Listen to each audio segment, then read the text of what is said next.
Si Pitung lahir pada tahun 1866 di Kampung Pangumben, sebuah pemukiman kumuh di Rawabelong, dekat stasiun Palmerah sekarang ini. Putra keempat pasangan Bang Piyung dan Mbak Pinah, ini bernama asli Salihun. Menurut riwayat lisan, julukan si Pitung berasal dari frasa Jawa Pituan Pitulung yang berarti tujuh sekawan tolong menolong semasa kanak-kanak.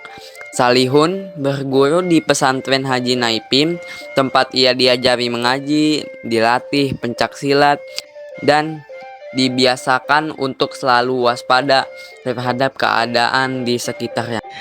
Pada dasarnya, ada tiga versi kisah si Pitung yang beredar di tengah masyarakat, yakni versi Indonesia, Belanda, dan Cina. Masing-masing menyoroti pribadi si Pitung dengan penilaian sendiri. Si Pitung disanjung sebagai pahlawan dalam versi Indonesia, tetapi dikecam sebagai penjahat dalam versi Belanda. Hikayat si Pitung dituturkan masyarakat Indonesia hingga saat ini, sehingga menjadi bagian dari legenda serta warisan budaya Betawi pada khususnya dan Indonesia pada umumnya. Hikayat si Pitung kadang-kadang dituturkan dalam bentuk rancak atau sejenis balada, syair, atau cerita lenong. Dalam versi Koe Sasi 1992, si Pitung dicitrakan sebagai tokoh Betawi yang merakyat, seorang muslim yang saleh dan suri teladan bagi penegakan keadilan sosial. Salah satu tempat bersejarah yang menjadi bekas jejaknya yaitu Museum Rumah Si Pitung di kawasan Kampung Marunda Pulo, Cilincing, Jakarta Utara. Rumah tersebut diyakini sebagai kediaman saudagar Haji Sapiuddin yang pernah dirampok Si Pitung. Bangunannya juga masih khas berupa rumah panggung. Pada 1999, rumah tersebut dijadikan bangunan cagar budaya berdasarkan Peraturan Daerah Provinsi DKI Jakarta Nomor 9 Tahun 1999 dan diberi nama Rumah Si Pitung.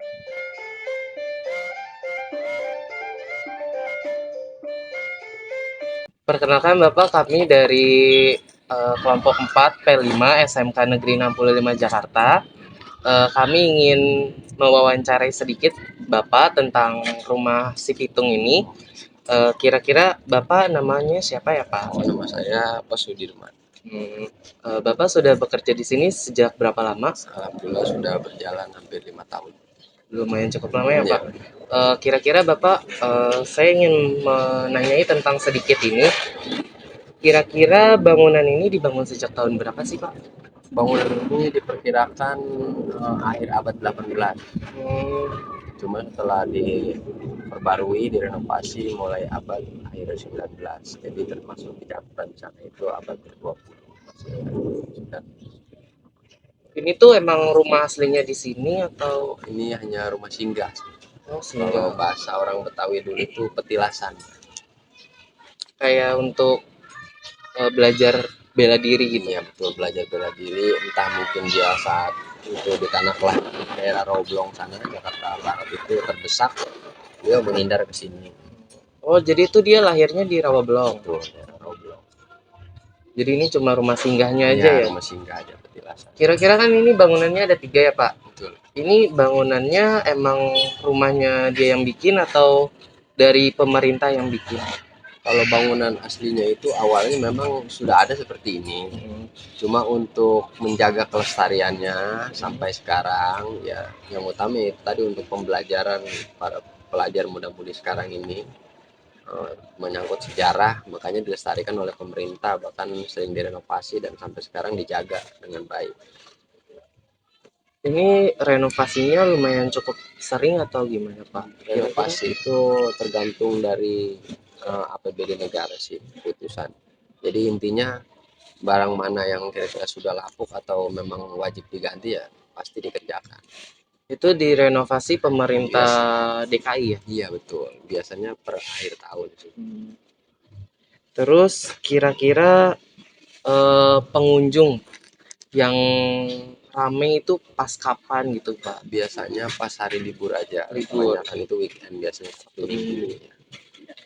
Ada hari-hari tertentu nggak misalnya? Kalau hari-hari tertentu atau hari-hari inti yang cuma hari Senin aja yang tutup wajib seluruh museum biasanya di Jakarta. Selebihnya buka. Cuma untuk hari-hari biasa selain Sabtu Minggu kebanyakan ya pelajar-pelajar untuk pembelajaran dari sekolah, tugas sekolah. Kira-kira Pak di sini tuh ada kegiatan apa aja sih Pak?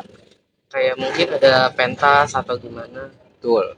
Waktu sebelum COVID itu syarat dengan kegiatan di sini ada pentas, silat, Oh, tari silat. Betawi, Tari. terus musik sejenis gambang kromong. Pokoknya utama itu kesenian-kesenian daerah, itu khususnya Betawi. Itu kenapa bisa COVID? Kenapa berhenti di COVID aja gitu? Nah, sebenarnya dari tim para seniman ini memang sedang bersikeras juga untuk membangkitkan kembali karena setelah COVID saat itu kan memang buyar semua, bubar semua ya mungkin kita nggak tahu kan namanya. Ada juga yang timnya atau kerja seninya kan yang terkena atau meninggal bagaimana. Jadi mereka juga kan butuh penyesuaian dan dukungan dari pemerintah sih sudah pasti. Kira-kira untuk harganya berapa aja sih? Kalau harga tiket masuk memang sudah ditetapkan dari awal tanggal 5 Januari. Itu 2024. Iya, 2024. Itu tiket kalau Sabtu Minggu 15.000 untuk dewasa, Dewasa 15.000. itu untuk pelajar itu 5.000. Dan kalau rombongan itu ada free diskon ya biasanya. Jadi biasa 15.000 bisa kena cuma 11.500. Itu untuk hari Sabtu Minggu.